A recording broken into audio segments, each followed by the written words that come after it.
मेरा नाम रघु है। ये बात उन दिनों की है जब मैं अपने नाना के गांव कोदागु, दक्षिण भारत के जंगलों से घिरा एक गांव में रहता था। मैं 20 बरस का था और गर्मियों की छुट्टियों में गांव आया हुआ था।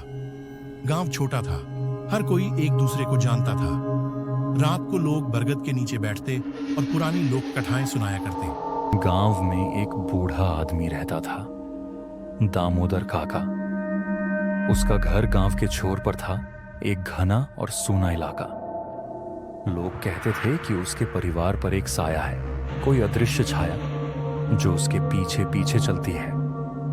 उसकी पत्नी और बेटा सालों पहले रहस्यमय हालात में मारे गए थे।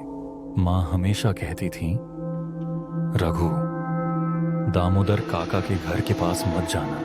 वो घर अब सिर्फ ईंट पत्थर नहीं, कुछ और भी है।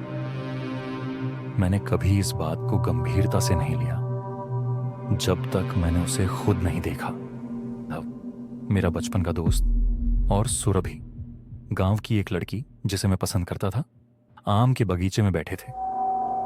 तभी एक अनजान आदमी गांव में आया। लंबा दुबला, काले कपड़ों में। उसकी आंखें डराने वाली थी, जैसे वो शरीर नहीं आत्मा को देख रहा हो। वो सीधा दामोदर काका के घर गया। इसके बाद काका कई दिनों तक बाहर नहीं निकले। फिर एक दिन शांता काकी, गांव की एक बुजुर्ग महिला, अपने पोते को लेकर वहां गई। बच्चा रात भर डर कर रोता था। जब वो लौटी तो जैसे उनका रंग उड़ गया हो। उन्होंने बस इतना कहा, वहां कोई और भी था। दिख नहीं रहा था, पर उसकी परछाई वहां थी। गांव में अजीब घटनाएं होने लगी। लोग रात में नींद में बोलते थे, पशु पक्षी बिना कारण मरने लगे। और फिर एक रात माधव गायब हो गया। मैं और सुरभि उसे ढूंढते हुए दामोदर काका के घर तक पहुंचे। वहां दरवाजा खुला था, अंदर स्याह अंधेरा, ऐसा जैसे खुद अंधकार का घर हो। जैसे ही हम अंदर गए, किसी की फुसफुसाहट सुनाई दी। तुमने देख लिया?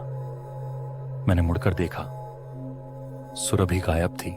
दामोदर काका आग के सामने बैठे थे। उनकी आंखें सफेद, जैसे जीवन ही छोड़ चुका हो।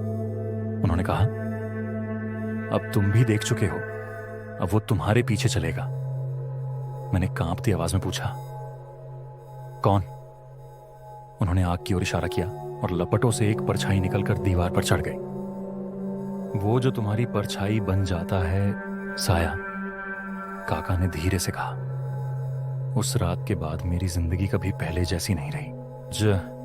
मैं अब 40 साल का हूं, शहर में रहता हूं, लेकिन कभी कभी जब आईने में खुद को देखता हूं तो परछाई मेरी हरकतों से अलग चलती है। रात में जब उठता हूं, कोई धीमे से मेरा नाम पुकारता है। अगर कभी आप कोदागु जाएं तो दामोदर काका के घर मत जाना। और अगर कभी आपकी परछाई अपने आप हिलती दिखे तो समझ लीजिए साया अब आपके साथ है।